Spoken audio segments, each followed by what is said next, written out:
La cérémonie de remise de l'insigne de docteur honoris causa est solennelle. Elle honore une personnalité de nationalité étrangère éminente. Benoît Langelet est anatomiste, chirurgien belge mondialement connu pour ses travaux sur le visage. Son histoire avec Amiens n'est pas récente.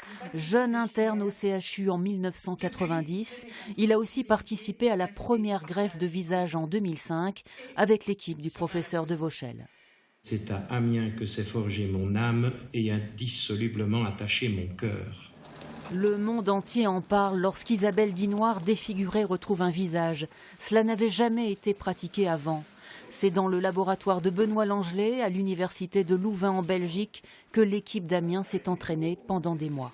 L'opération dure 16 à 18 heures.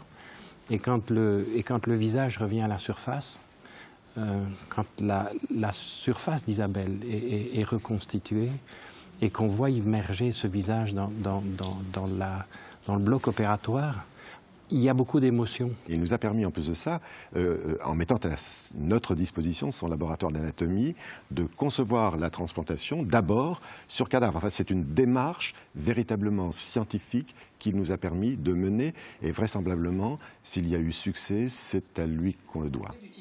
Érudit, ce scientifique n'en est pas moins humaniste. Son combat, c'est de redonner une humanité aux visages qui n'en sont plus.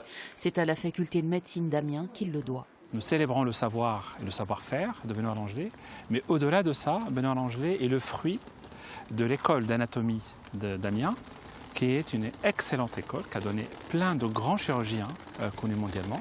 D'autres greffes de visage sont à prévoir avec la même équipe dans les années à venir.